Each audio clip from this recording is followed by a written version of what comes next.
This year at Six Flags Great Adventure, Fright Fest is going extreme and more terrifying than ever before, with new haunted attractions inspired by Saw, Stranger Things, Army of the Dead, The Conjuring Universe, Trick or Treat, and Texas Chainsaw Massacre.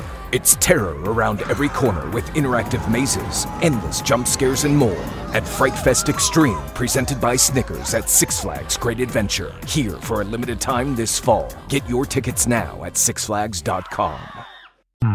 Son las 7:37 y está acá en el estudio con nosotros don Cristian Veloso, abogado tributarista, socio de... vistoso, perdón. Socio de 41A Abogados. ¿Qué significa 41A, si se puede saber? Sí, hola Rafael, buenos días, gracias por la invitación.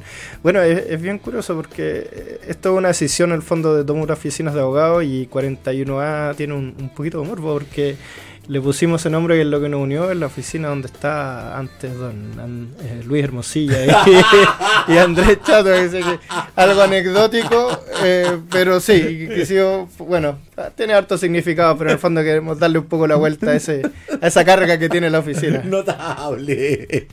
Notable. Por ahí salió un artículo en el Pulso. Vistoso el caso. A ver.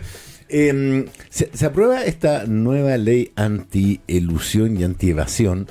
Yo siempre que llegamos a este tema yo le doy el crédito a quien lo tiene. El primero que habló de esta ley y la propuso fue Ignacio Briones en el gobierno de Sebastián Piñera, de hecho, y me gusta destacarlo porque al parecer era una muy buena idea, y yo creo que bueno, Briones sepultó su candidatura en esa foto con Sichel, pero era un tipo que tenía muy buenas ideas en su área y bueno, hay que reconocérselo, es lo menos que uno puede hacer.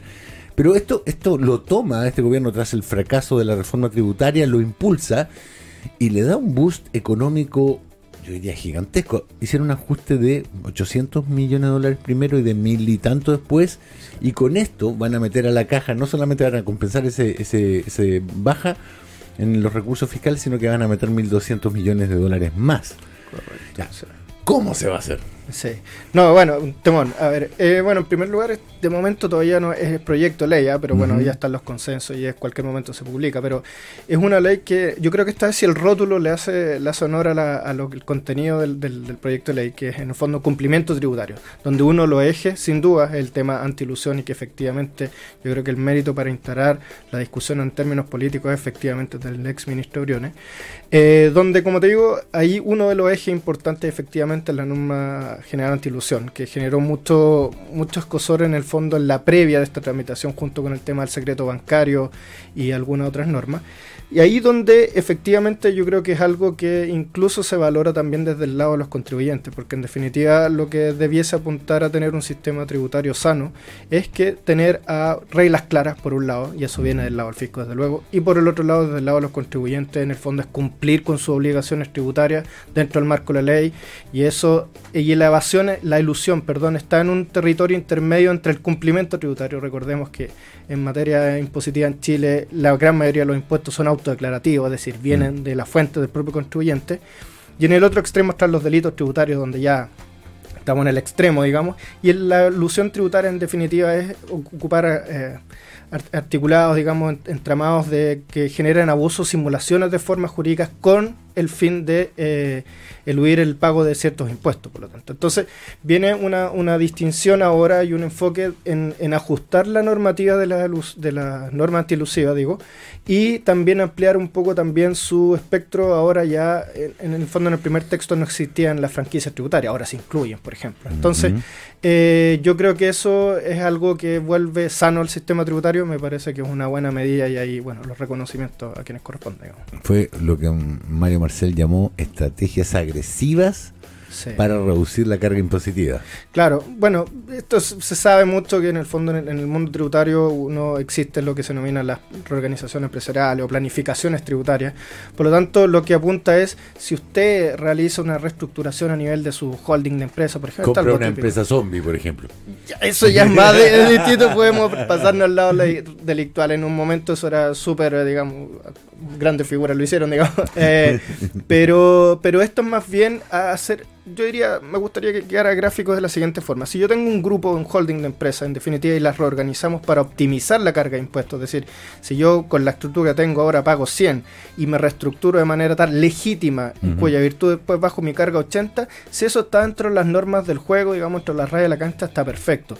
Pero si yo lo hago con un abuso o simulación de formas que en definitiva reduzca esa carga de hoy de 100 a 40, producto de netamente decisiones de índole impositiva, eso ya estamos en un eventual y potencial catálogo de las normas generales anti-ilusión. Ya, perfecto, perfecto. Ahora, los tiempos, esto empieza a correr ahora, significa que el año que viene el Servicio de Impuestos Internos va a impugnar una enorme cantidad de declaraciones. Sí, mira, bueno, la norma general anti-ilusión ya tiene aplicación y yo creo que ahora se va a venir una aplicación más potente. No hay muchos casos de anti-ilusión. Hay, si no me equivoco, hay un juicio ya con una sentencia firme ejecutoriada donde se invocó esta norma y donde al contribuyente se le comprobó que era una estructura elusiva, pero no había mucho. Y donde yo veo que ahora ya hay un departamento desde hace tiempo dentro del Servicio de Impuestos Internos dedicado única y exclusivamente a establecer, informar a los contribuyentes catálogos de conductas que podrían ser potencialmente elusivas, y ahora yo creo que va a venir un poco más fuerte con la mano del actual potencial nuevo director Echeverry. Yo creo que se va a venir un poco más intensa esas aplicaciones de manera tal de generar dos efectos, diría yo. Uno, efectivamente aplicar la norma, y otro es como esto de la prevención general, es como avisar a los contribuyentes de que estamos en eso, tenga cuidado, no lo haga, en fin, las consecuencias son tales. Claro, pero donde haya, prácticas, digamos, discutibles, probablemente el Servicio de Impuestos Internos impugne las declaraciones, porque su finalidad, como se invocó en el caso de financiamiento de la política ilegal, su finalidad es recaudar más impuestos. Correcto. Pero donde haya delito o indicio de delito, la mano va a caer con más fuerza. Claro, insisto, delitos es el extremo máximo, ya es conductas derechamente delictuales con penas privativas de libertad y pecuniarias.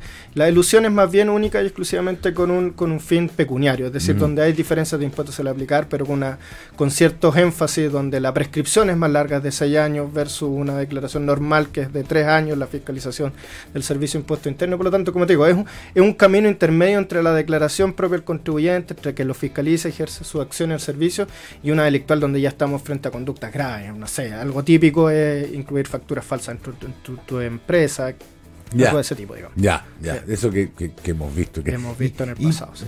¿Por qué, siendo esa la manera más frecuente de estafar al fisco, hay, digamos, una fiscalización tan poco eficiente? ¿Esa es la palabra? Sí, mira, es buena la pregunta. Yo desconozco los índices, pero en el fondo, a ver, el tema es el siguiente. Nosotros tuvimos un tránsito desde facturas, digamos, de papel física a un tránsito a la factura electrónica, donde la posición del servicio fue muy probablemente con la factura electrónica se nos termina la ilusión del circuito de facturas falsas. Y eso, la verdad que la evidencia lo ha demostrado que no es así. Porque, por ejemplo, puedo tener, y es algo que apunta también dentro de otras cosas el proyecto de ley, es que yo puedo tener, por ejemplo, un testaferro, que encuentro afuera, le digo, oye, te ofrezco 100.000 pesos, hacemos iniciación de actividades, y a propósito de iniciación de actividades yo puedo emitir facturas, ¿no? Digamos, y el servicio demora aproximadamente entre 2 a 3 meses dentro de descubrir que ese es un emisor agresivo, que no tiene el capital para vender lo que dice que está vendiendo a través de esa factura, y recién ahí se corta el circuito. Pero ya tuviste 3 meses o 2 meses donde es muy difícil que la autoridad, hay que decirlo, lo pueda detectar ex ante, y tampoco puede limitar la actividad económica de manera tan radical, ¿te fijas? Entonces, allí hay un gap de tiempo donde hay estructuras criminales afuera que se dedican a esto y es un negocio, digamos, puro y duro. Claro. Me lo comentó en un reporteo la Policía de Investigaciones, porque se creaba con un indigente, se creaba una empresa, una compraventa de autos, a la cual entraban autos robados, se los limpiaban los papeles y se vendían de nuevo. Hay un tremendo caso de eso que se está radicado en el juzgado, en el Ministerio Público en Rancagua, precisamente a partir de aquello, un caso gigante que incluso lo lleva el fiscal regional. Ya. Sí, es correcto. Y pasemos al caso de los casinos. Esto ya es derechamente delito. Lo que pasa hay que distinguir, porque en el fondo, sí, los casinos están en una situación preocupante. O sea, se los acusa de un delito. Más que se los acusa de un delito, tienen una estructura que digamos que es poco transparente, diría yo, de cara al mercado. Y es poco, digamos, equitativo también con sus pares que están establecidos, digamos.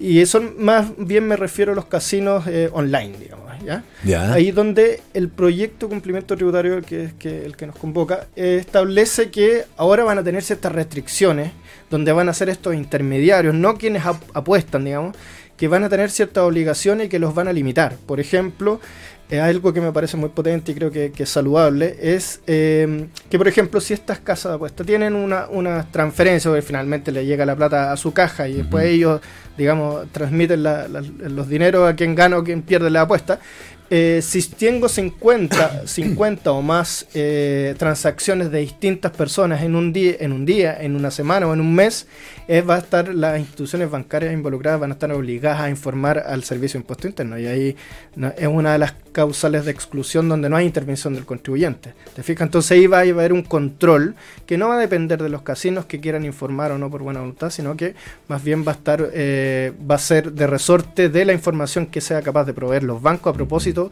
de eso. Y si los bancos incumplen a su turno, van a haber sanciones potentes también para ello, porque de alguna medida son garantes de este cumplimiento. Ya, o sea, si determinadas casas de apuestas tienen más de cierto número, se las va a fiscalizar vía bancaria. Correcto, y es lo que sucede. O sea, en un día juega que se había ido juego Católica con Colo-Colo y habrá habido muchas apuestas de más de 50 personas en el día, te fijas. Entonces esa operación ya va a ser rastreable para el Servicio de Impuesto Interno y va a ser fruto de la información que provea de buena fe también los casinos, que yo creo que se van a tener que poner, digamos, al orden a esto, pero los bancos van a tener, las instituciones financieras van a tener que informar. Por lo tanto, ahí el servicio va a tener una herramienta donde además yo creo que también tiene un desafío, porque en definitiva todas estas normas están bien pensadas, bien discutidas, pero también tienen que tener una bajada a nivel de reglamentación y también de cómo se hace la implementación concreta en terreno, digamos, a nivel de los funcionarios del servicio. Por lo tanto, ahí también un saludo a los funcionarios del servicio, porque han tenido mucha carga y la siguen teniendo, y ahora, bueno, dependemos en gran medida de ello que esto que está en el papel llegue a puerto. Ahora, el mundo online ha preocupado una preocupación impositiva en todas partes del globo, digamos. Tengo entendido que en Chile ya se fiscaliza y se fiscaliza bien, o sea, extensamente este tipo de operaciones. Sí, correcto. Y también y esto es, en definitiva, es como lo que ocurre en la realidad, digamos. La tecnología va por delante de la norma. El mundo se mueve mucho más rápido que de lo que reacciona el mundo y la técnica legislativa. Por lo tanto, eso es algo común. Entonces, donde sí estaba uno de los acentos, yo creo que ahí es muy buena tu pregunta, Rafa, porque en definitiva, en un principio, antes de que este proyecto viera la luz, todavía no se publica, insisto, pero ya está a puertas, es que en un momento se denominó este proyecto el pacto fiscal, donde el gobierno pretendía, para la recaudación que necesita, que estamos hablando de 1.5% del PIB, digamos, 4.500 millones de dólares para tenerlo más o menos claro, se apuntaba a incrementos de tasas, al impuesto a la renta, básicamente. Donde el mundo académico, el mundo privado, donde deambulamos, digamos, estableció, oye, mejoremos en definitiva la facultad de fiscalización, agudicemos el cumplimiento tributario y establezcamos regímenes más o menos equitativos. Ahí donde el comercio digital estaba, yo creo que bastante al debe, sobre todo en estos no quiero decirlo de esta forma, pero bueno, de poca monta o de montos bajos. Y ahí, bueno, pero si alguien que arrienda recurrentemente un Airbnb amoblado todo el año y regenera recursos, pero eso no está regulado y no tributa. Entonces, versus una persona que lo arrienda en el diario amoblado y tiene que tributar con renta IVA, ¿te fijas? Entonces, cierta equiparidad al final. Ahora, quiero volver al asunto de la colusión de la que se está acusando a los casinos, de coludirse para ganarse las licitaciones de licencias. Correcto. No es la primera vez que los casinos se ven involucrados en esto. Yo creo que han salido al paso incluso con los audios de Hermosilla y la época en que el presidente estuvo involucrado tangencialmente, digámoslo, el presidente Piñera. Y a mí, o sea, es tan difícil de descubrir cuando hay un amaño en estas licitaciones? Sí, bueno, ahí es algo que, bueno, cuando se ejecutan, la verdad que se toman algunas medidas para que esto quede cubierto por un velo que no es transparente al final, ¿te fijas? Entonces, convengamos también que es un giro que históricamente, y no solo en nuestro país, es de difícil fiscalización por el modelo que tiene de negocio, en definitiva. Yo aquí no estoy haciendo ni caracterizando mal a nadie, claro, pero en definitiva es por las características propias del modelo de negocio. ¿Te fijas? Entonces, claro, es muy difícil a veces descubrir cuando hay estas colusiones, y eso pasa a todo nivel, no solo en los casinos, ¿te fijas? Pero finalmente cuando aquello se verifica y se acredita, bueno, ahí tienen que cumplir las obligaciones que correspondan, y eso desde distintas variables, desde la variable administrativa, y que pueden llegar a civiles y hasta criminales, ¿por qué no? En la lógica de las sanciones, ¿es realista esperar que paguen esas 151 millones de dólares?